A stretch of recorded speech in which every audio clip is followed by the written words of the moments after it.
Representative Steve King. I'm sure by now most people have heard this clip.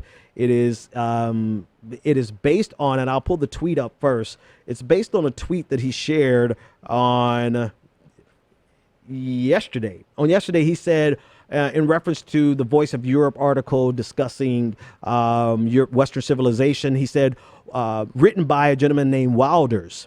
Steve King tweeted, Wilders understands that culture and demographics are our destiny. We can't restore our civilization with somebody else's babies. Like, okay, let's see what he actually means. Maybe he misspoke. Maybe he didn't really mean it that way. So what does he actually mean? Well, here's his interview with Chris Cuomo today. Congressman, if you suggest that somebody else's babies shouldn't be welcome in a country, you seem inherently divisive. That's why I keep asking you, what was your intention with this? And you keep to seem doubling down on it. I mean, you said America's got lots of different faces. That's fine.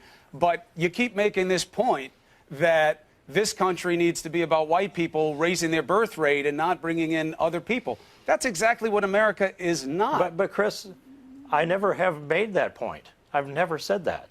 I've been characterized as saying that. I've had the blogs out there say I said that, but I tell them, go back and watch the tape, listen to it, just listen to the language. Our language is precise. That's not out there. This is an effort on the left, I think, to break down the American civilization and the American culture and turn it into something entirely different.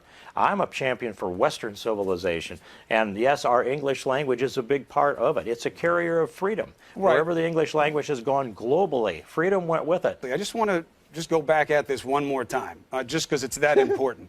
A Muslim American, an Italian American, a Christian American, a Jewish American, you do realize that they are all equal, right? They are all the same thing. We don't need babies from one of those groups more than we need them from other groups. Do you agree with that?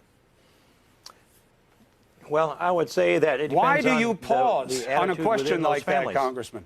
What do you mean? It doesn't depend on any definition. Because you're either an American or you're not. An objective answer, Chris.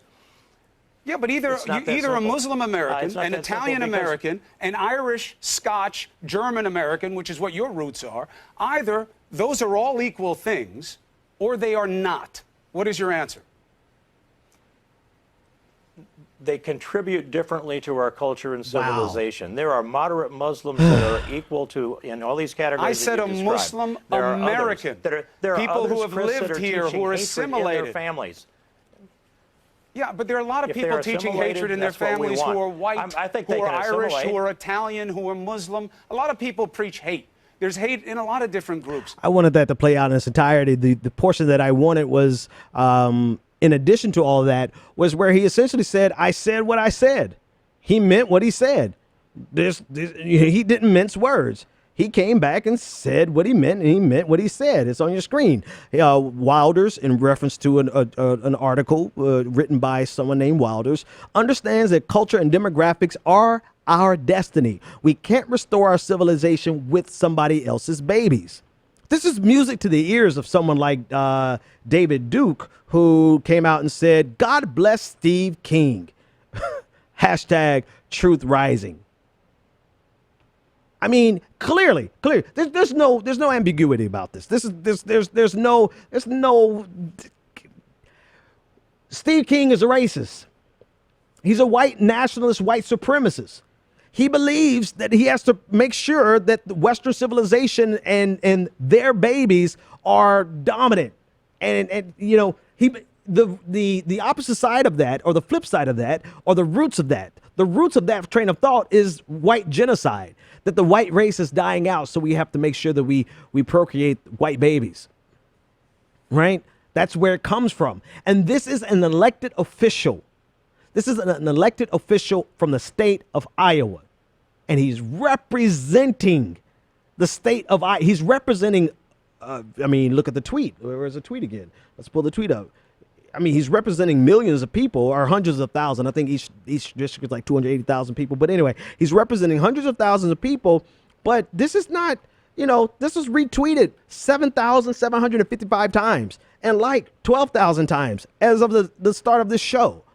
So people, this resonates. This is resonating with some people in America. And yet we're not supposed to, we have to apologize for discussing racism and white supremacy. And to think that there are hundreds of his colleagues who have yet to say anything about it. So it's not just the person who, he won't say the N-word, right? Because we've minimized racism in America to being the N-word. Because he didn't say the N-word, then of course you're going to have people say, oh, of course he's not a racist. But it's not just that. It's the large group of representatives who have remained silent about this colleague of theirs who is clearly an unabashed racist.